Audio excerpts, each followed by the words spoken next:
यो 12 कुने मन्दिर हो। नेपालको विशाल भूमिमा अवस्थित छ। एसियाको ठूलो र विश्वको दोस्रो ठूलो उपत्यका दाङ।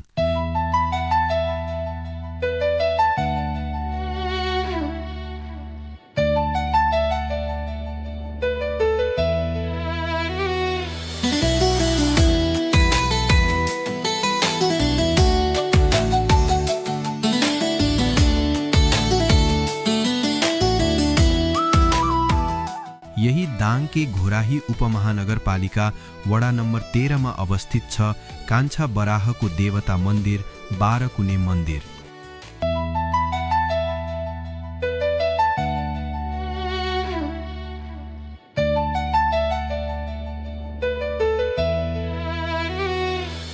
बराह क्षेत्रमा अवस्थित 12 कुने मन्दिर लुम्बिनी प्रदेशकै चिनारी हो। 24 डिग्री 4 मिनेट 25 सेकेन्ड उत्तर र 82 डिग्री 29 मिनेट 8 सेकेन्ड पूर्वमा अवस्थित यो मन्दिर वरिपरि 12 कुनाले घेरिएको ताल भएको हुनाले यस मन्दिरको नाम 12 कुने रहन गएको भन्ने भनाइ छ।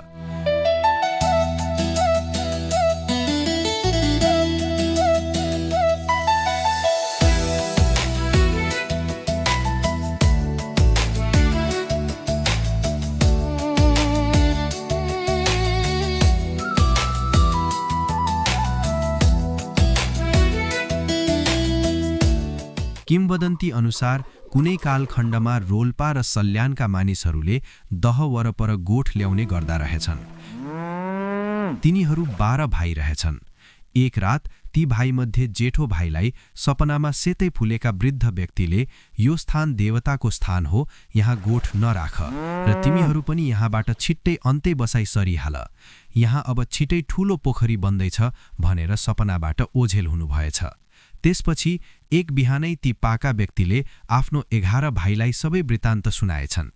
12 भाइमध्ये 11 भाइले सपनाको कुरालाई विश्वास गरेर गोठ सारेछन्, तर जुन भाइलाई सपना आएको थियो उसले भने सपनाको कुरा विश्वास नगरी त्यही बसेछ।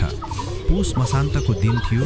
विनाशकारी असिनासँगै मुसलधारे वर्षा हुन थालेछ र पछि त्यहाँ 12 वटा कुना भएको विशाल ताल बन्न पुगेछ। पछि त्यही दहको नाम 12 कुने दह रहन गयो।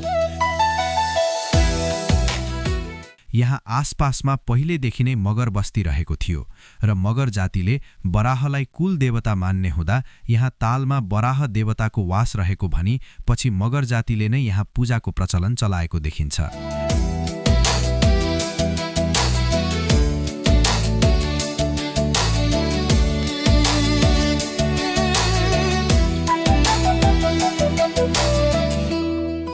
यहाँ माघ 1 गते अति ठूलो मेला लाग्ने गर्दछ।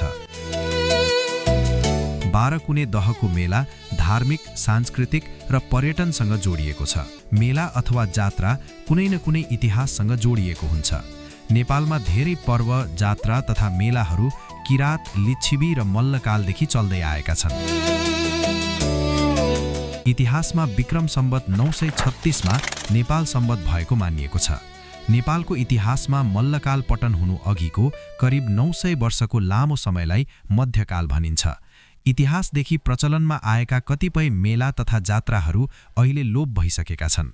यस्तै घोराहीमा रहेको यस 12 कुने दहमा परापूर्वकालदेखि नै सांस्कृतिक मेला लाग्दै आएको छ। नयाँ पर्यटकहरू दहमा पुग्दा यसको इतिहास जान्न खोज्छन्, तर कुनै लिखित दस्तावेज नहुँदा 12 कुने मेला कहिलेबाट लाग्न थालेको हो भन्ने पुख्ता जानकारी भने छैन। 12 कुने दहको बारेमा जे जस्ता अहिलेका पुस्ता सुन्दै आएका छन् ती सबै किम्वदन्ती मात्र हुन्।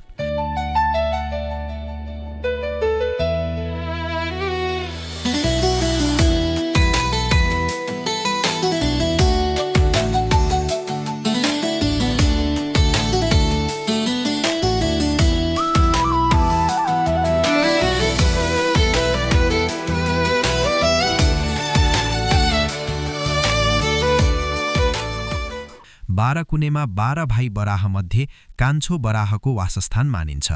12 कुने दहको किनारमा बाराहीको मन्दिर, गणेश मन्दिर र बराह थान रहेको छ। बराह क्षेत्र पर्यटनका लागि सुन्दर, जैविक विविधता र धार्मिक क्षेत्रले महत्त्वपूर्ण मानिन्छ। बाह्रकुने दहसँग रोल्पा जलजलाको बराह समेतको प्रसङ्ग जोडिने गर्दछ। पौराणिक लोककथा अनुसार 12 भाइ बराहको जन्म धौलागिरीमा भएको थियो। त्यहीँबाट जलजला पहाडमा 22 बहिनी बजुको आगमन भएको मानिन्छ। त्यसैले कैलु बराह, जुन सबै भाइ मध्येमा जेठो बराह थिए, उनको पूजा गरिसकेपछि 22 बहिनी रानी बजुहरूको पनि पूजा गर्ने प्रचलन छ। रोल्पाको जलजलामा कैलु बराह, बजु बराह र सहदेव बराहका मन्दिर छन्। बराह देवतालाई मगर जातिले पुज्ने गर्छन्, त्यसैले 12 कुनेमा पनि मगर पुजारीद्वारा नै पूजा गर्ने गरिन्छ। मगर समुदायद्वारा पुजिने भएकोले यहाँ भेडाको बलि दिने गरिन्छ। माघी मेलामा यहाँ भेडा बलि दिने र भेडाको टाउको किन्ने मान्छेको घुइँचो नै हुन गर्दछ।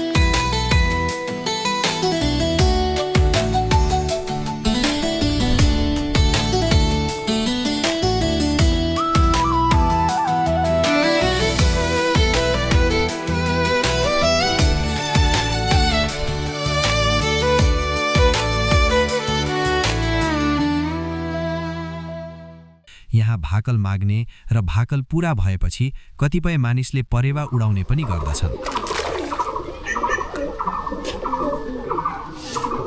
यहाँ प्रायजसो सन्तान प्राप्तिका लागि मानिसहरू भाकल माग्न आउने गर्दछन्। बाह्रकुने दहमा करिबन 100 वर्ष अगाडिसम्म घना जङ्गल थियो। घना जङ्गलको बीचमा 12 कुना भएको सुन्दर ताल थियो। अहिलेको यो ताल भने कृत्रिम हो, तैपनि इतिहास कायम राख्न 12 कुना भने यथावत नै राखिएको छ।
बाह्रकुनेलाई प्राकृतिक देखेको मान्छे भने अहिले हामीबीच कोही छैन। 90 साल यता सेवार गाउँ वरपर बस्तीहरू बस्न थाले। पछि सिंचाईको प्रयोजनमा दहको पानी प्रयोगमा आउन थाल्यो र दहमा पानीको सतह घट्दै जान थालेको छ। अर्कोतर्फ वनजङ्गलको विनाश र भूक्षयको कारणले पनि दहको स्वरूपमा परिवर्तन आएको छ।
बाह्रकुने दहले आफ्नो रूप स्वरूप फेर्दै आए जस्तै माघे मेलाको तामझाम पनि फेरिँदै आएको छ। कुनै बेला बाह्रकुने दहको मेलामा विशेष गरी जुम्ला, रोल्पा, सल्यान र रुकुम लगायतका छिमेकी जिल्लाका तीर्थाटन पर्यटकहरूको भिड नै हुने गर्दथ्यो। त्यो समयमा जुम्ला जिल्लामा उत्पादन भएका राडी, पाखी, सल्यान र रुकुम अनि रोल्पाबाट सुन्तला, बदाम र घाँजी जस्ता चीजहरू बाह्रकुने मेलामा बिक्री गर्नको लागि ल्याउने गरिन्थ्यो।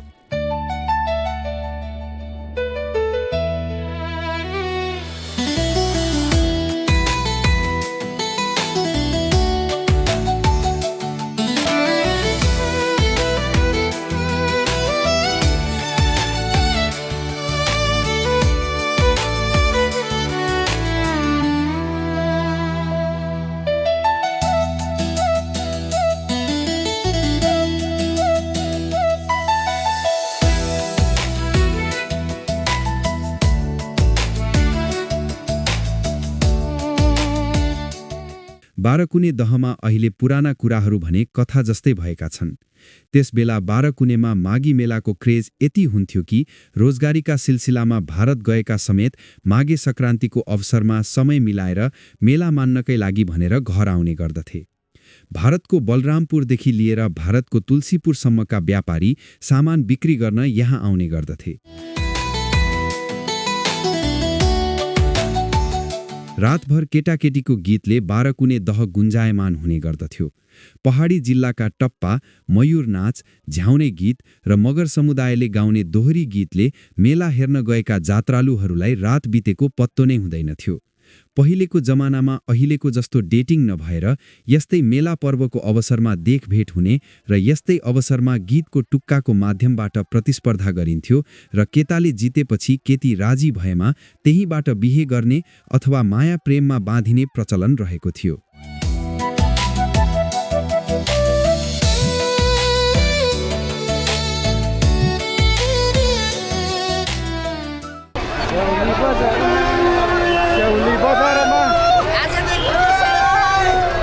गाइस हामी चाहिँ बाह्रकुने माघी मेलामा बाह्रकुने मान्छेको भिड हेर्नुस् गाइस। अहिले पुरानो प्रचलन सबै हराएको त भन्न मिल्दैन, तैपनि बाह्रकुने दहको मेला लाग्ने शैलीमा भने केही परिवर्तन आएको छ।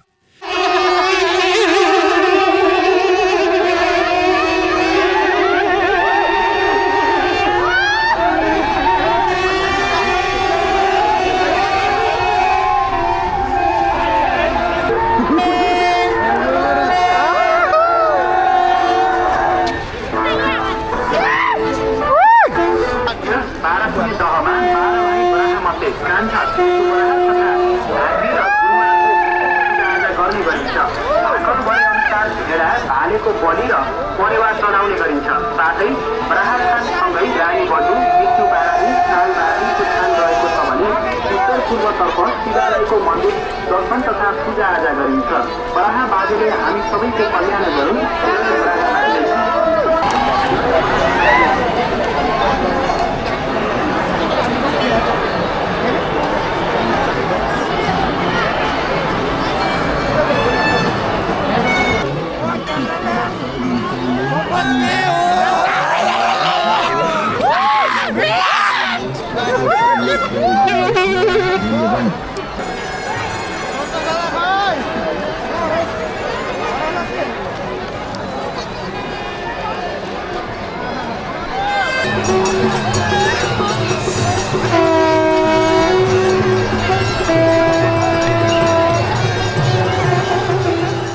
बाह्रकुने मेलामा भारतको महाराजगञ्ज, गोरखपुर, बलरामपुर, तुलसीपुर र कृष्णनगर लगायतका ठाउँबाट तीर्थाटनका पर्यटकहरू आउने गर्दछन्। विशेष गरी भारतीय पर्यटकहरूको उद्देश्य भनेको स्वर्गद्वारी प्रभुको दर्शन गर्ने हुन्छ।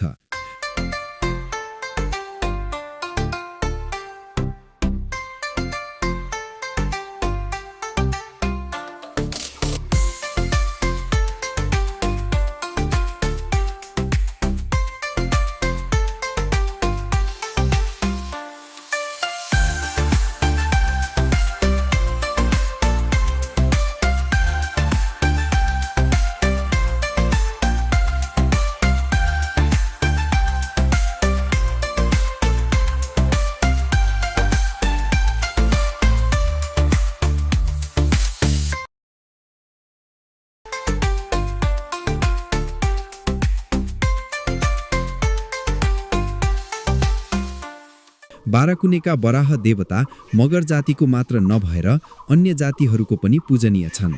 माघे पर्वलाई थारू, मगर र छन्त्याल समुदायले नयाँ वर्षको रूपमा मान्ने गर्दछन्। विक्रम सम्वतभन्दा थारू सम्वत 567 वर्ष अगाडि रहेको छ। 2082 साल 1 गतेका दिन थारू समुदायको 2648औं नयाँ वर्ष रहेको थियो। मगर र छन्त्यालको भने आफ्नै नयाँ वर्ष नभए पनि माघ महिनादेखि कतिपय नयाँ कामको सुरुवात हुने हुँदा नयाँ वर्षको रूपमा मान्दै आउँदै गरेको बताउँछन्। नेपालमा भएका मगर जातिहरू 18 मगरात, 12 मगरात र काइके गरी भाषागत हिसाबले छुट्टिएका छन्। माघे संक्रान्तिमा मगरहरू मगर ड्रेसमा सजिएर मेला जाने गर्दछन्। सबै जातिले माघे संक्रान्तिलाई आफ्नै तरिकाले मनाउने गर्दछन्, तर मगर जातिले भने विशेष तरिकाले मनाउने गर्दछन्। बाराकुने मेलाले आसपासका सबै जिल्लालाई सभ्यता र संस्कृतिको माध्यमबाट मनैबाट जोडेको छ। अतः अन्तिममा बाराकुने मेलामा चलिआएको सांस्कृतिक मेला अहिले फेरिँदै आएको छ। अलिअलि सांस्कृतिकको नाममा पश्चिमको हावाले छुँदै आएको पाइन्छ। सांस्कृतिक नृत्यको नाममा छाडा नाचहरूले स्थान लिइरहेका छन्। विदेशी कला र संस्कृति बढ्दै गइरहेको छ। यसलाई हामीले नियन्त्रणमा लिएर हाम्रो पहिचान कायमै राख्न भने अति जरुरी देखिन्छ।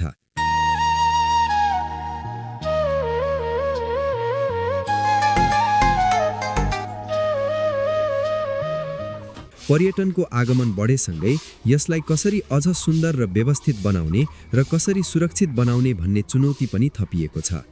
बाराकुने मन्दिर धार्मिक मात्र नभएर सांस्कृतिक रूपमा पनि हामीलाई चिनाउँदै आइरहेको छ। त्यसैले यसको सुरक्षा गर्नु हामीले आफ्नो अस्तित्व बचाउनु हो। विदेशी संस्कृतिले हाम्रो अस्तित्वलाई दिनबदिन सकाउँदै गइरहेको छ। स्लो पोइजनको रूपमा विदेशी संस्कृति हाम्रो दैनिक दिनचर्यामा घुसिसकेको हामीले देख्न सकेका छैनौँ। एक दिन यस्तो अवस्था पनि आउन सक्छ जुन बेला हामीलाई चिनाउने कुनै चीज नबच्न सक्छ। हाम्रो पहिचान सकिएको दिन हामी बाँच्नुको पनि कुनै अर्थ हुने छैन।